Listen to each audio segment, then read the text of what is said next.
All right, NFT Boutique here. Welcome, MediaMan and Fibonacci. What's up, man? How you doing?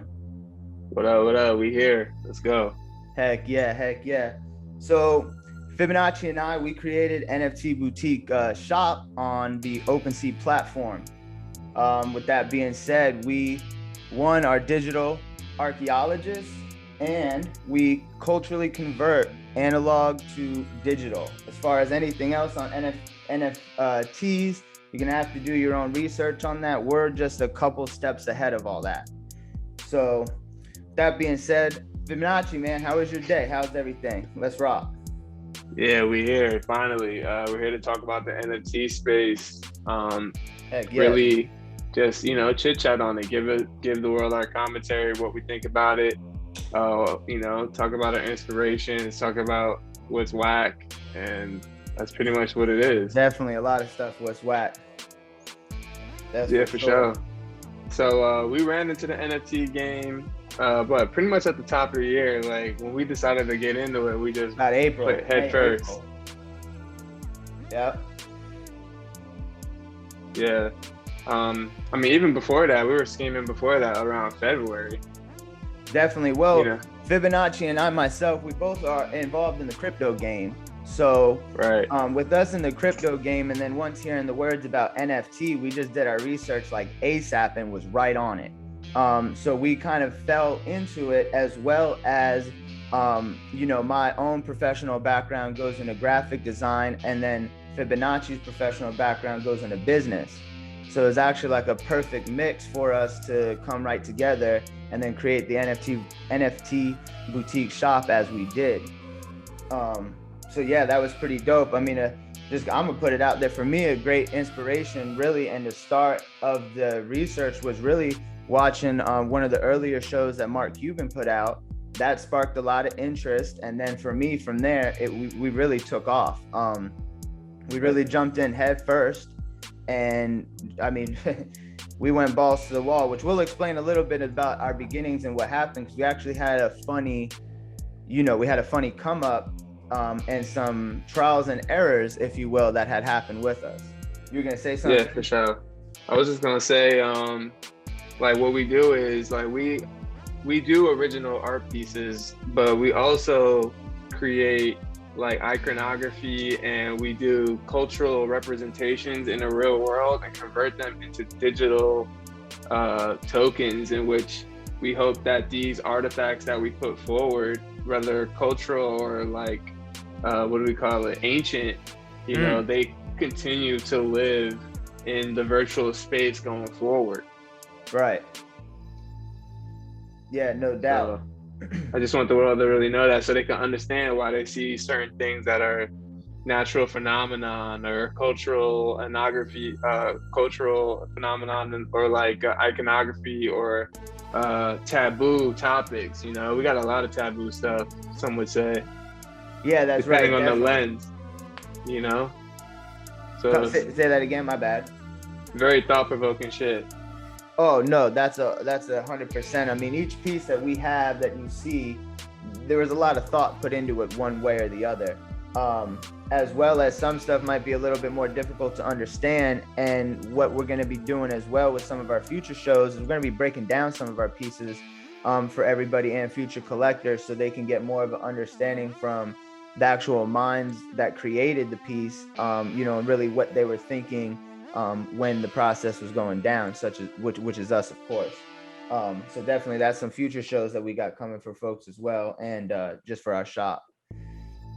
We're also going to be reviewing other artists, whether good or bad, and talking about a lot of current events, topics in the space.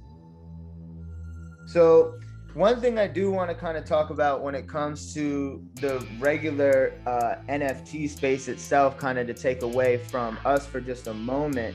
I had mentioned this to you, Fibonacci, on the back end of everything behind the scenes, but I wanted to discuss a little bit about how we feel and some of our thoughts about the handmade, what I consider handmade NFTs versus the algorithmic made NFTs.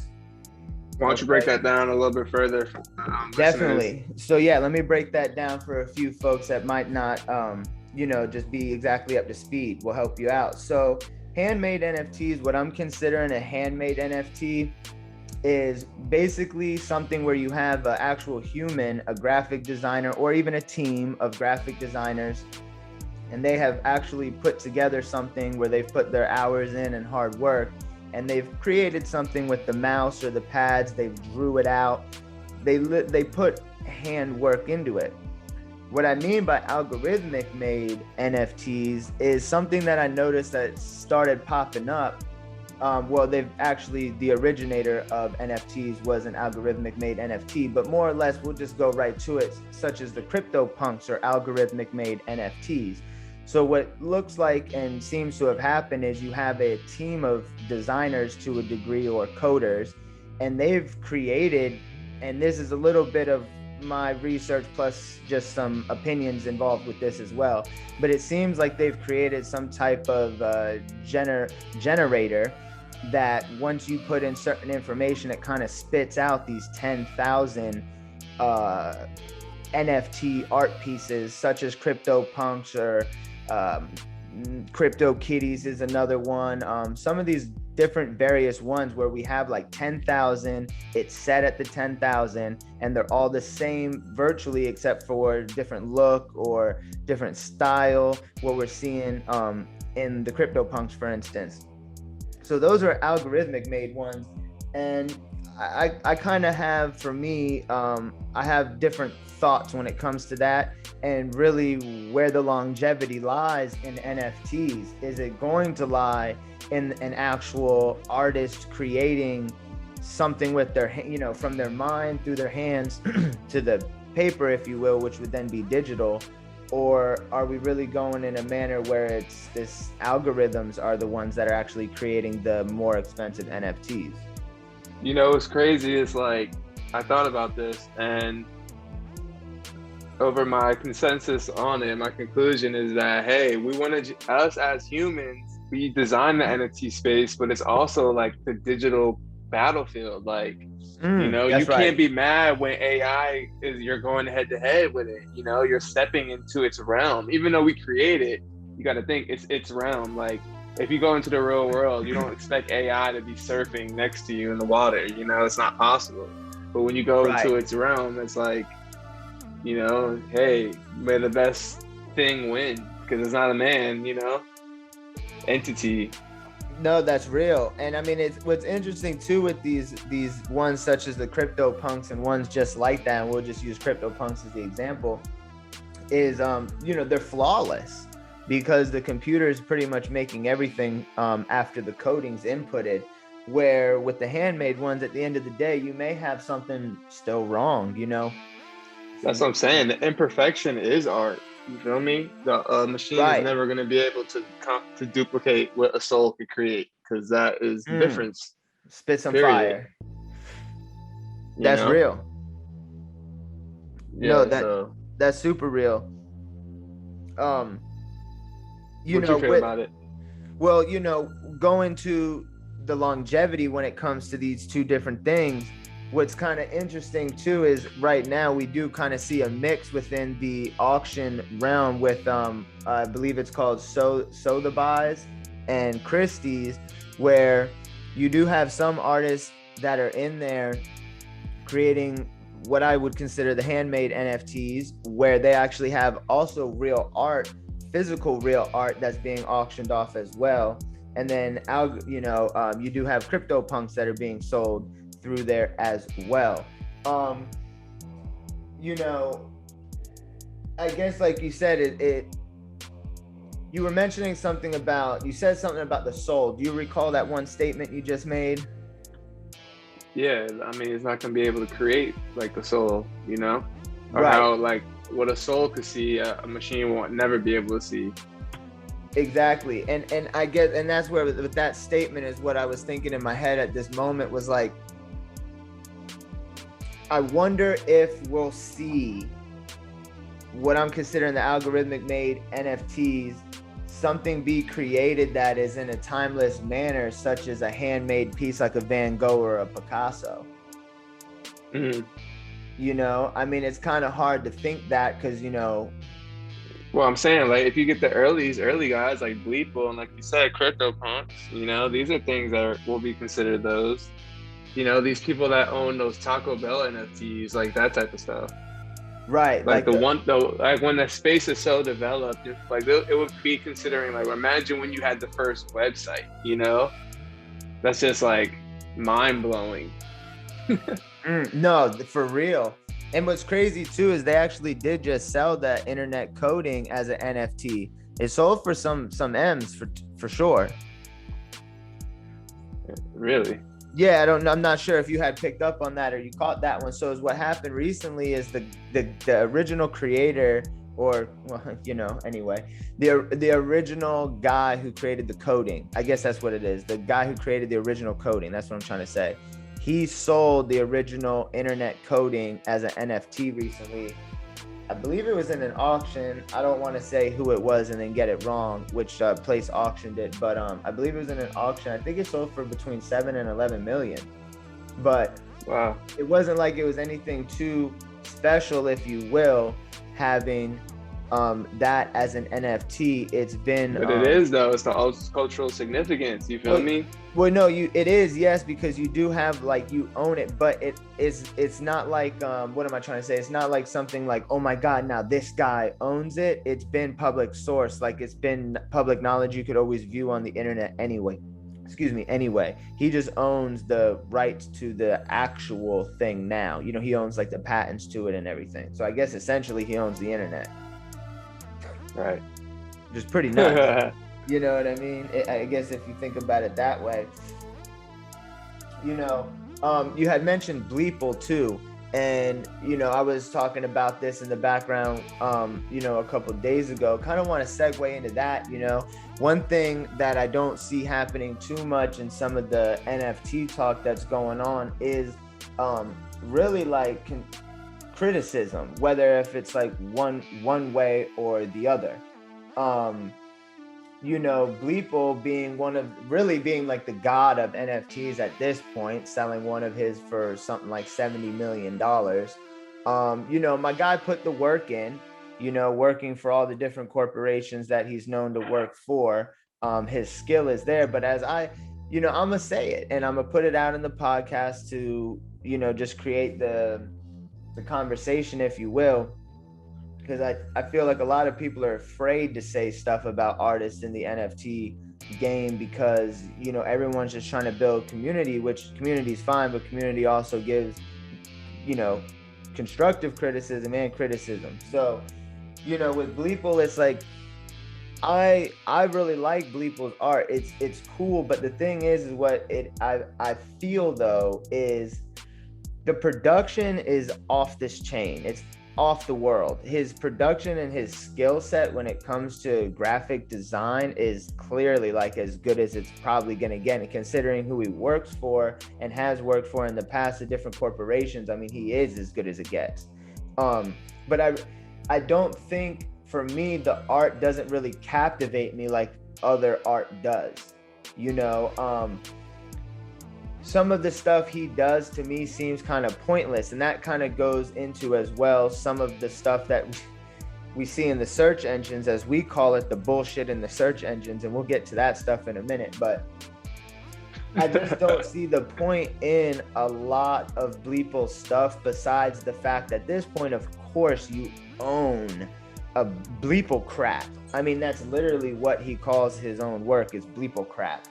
So, owning a piece of it's fire. Clearly it's a digital asset, but some of the stuff, it's wild to see, like, eating the head of Shrek, and he's like in this dungeon, which there's like a lot of in between the line things. I think you could read through that if you know about other stuff that's been going on the last couple years just in the echo chambers of the internet.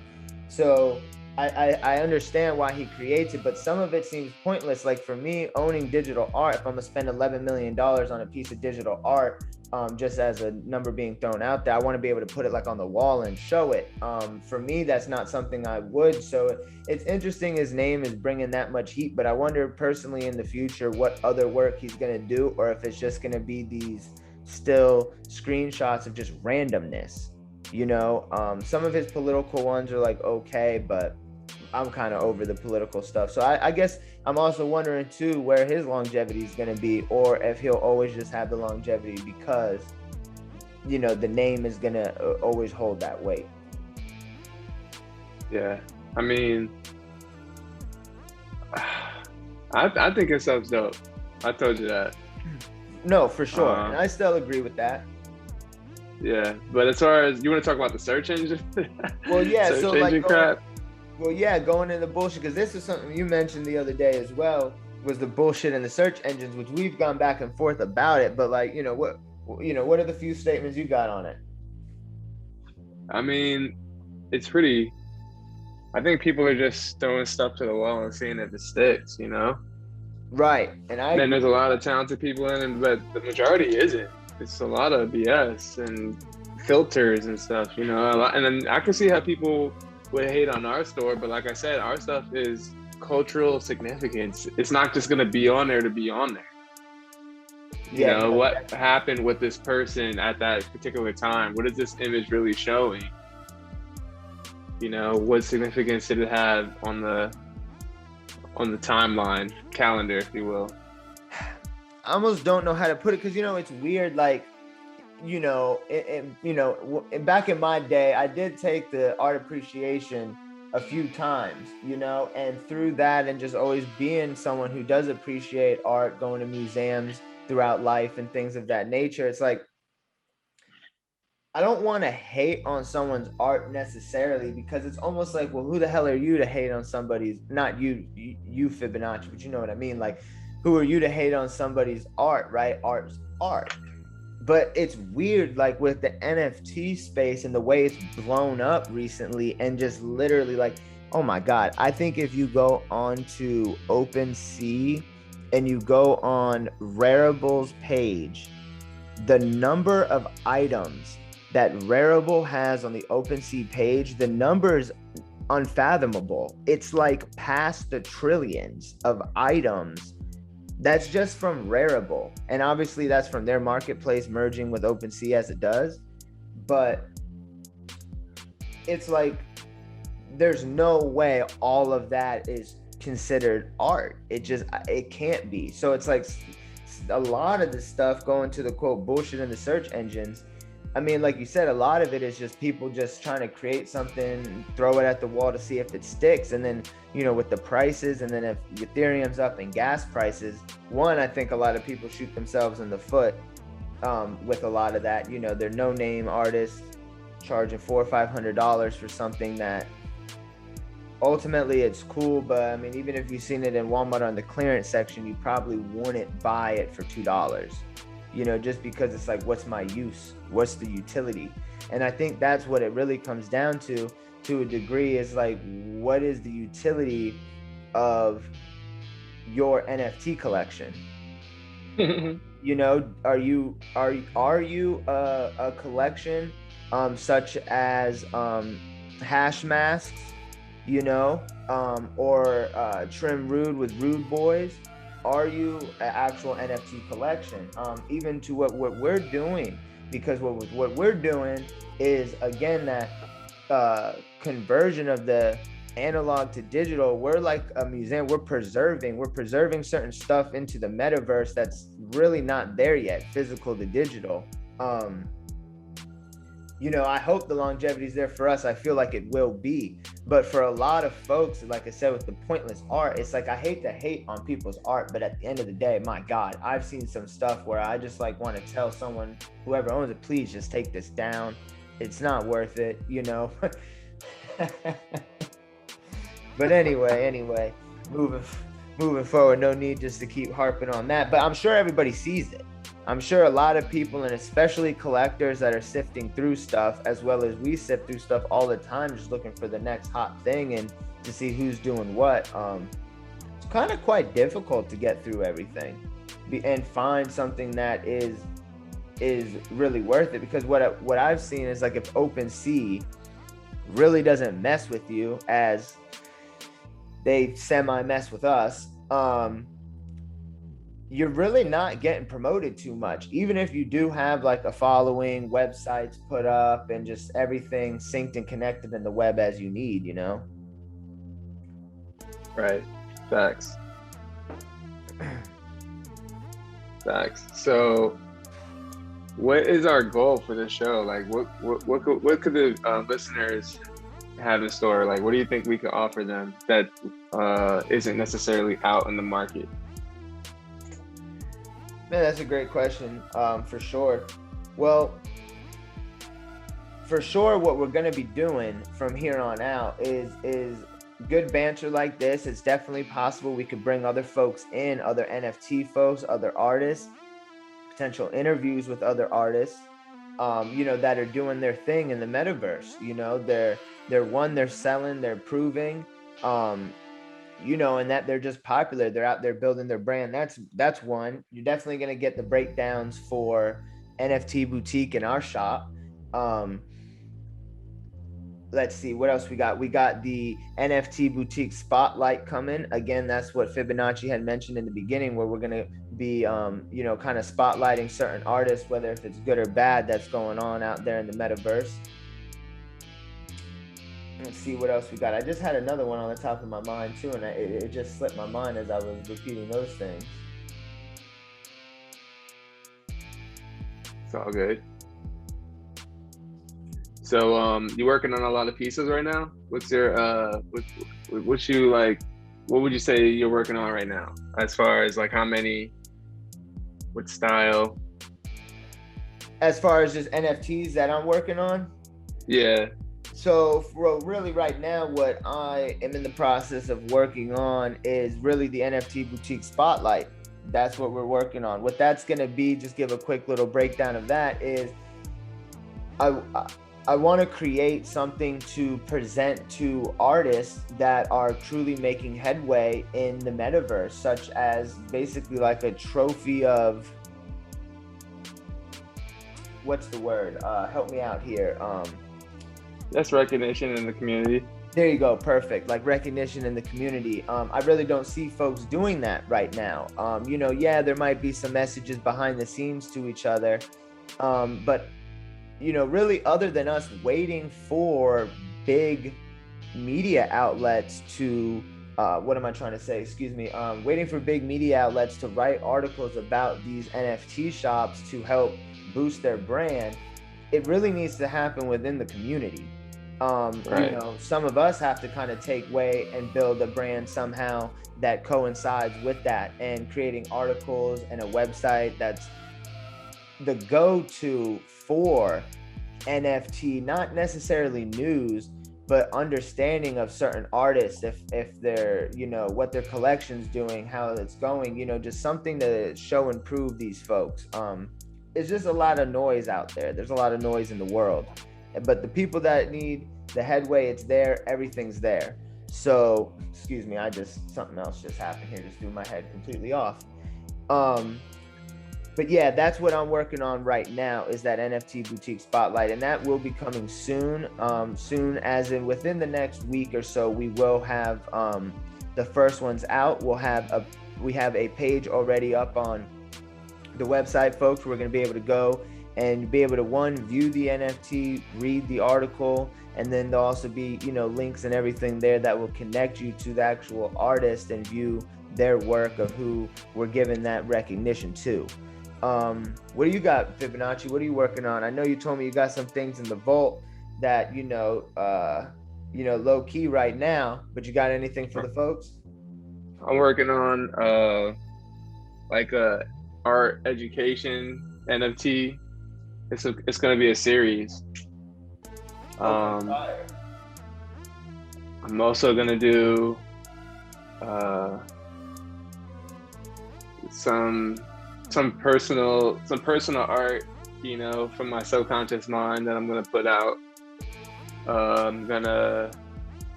have also another celebrity themed series that I'm hyped about. Okay, fire.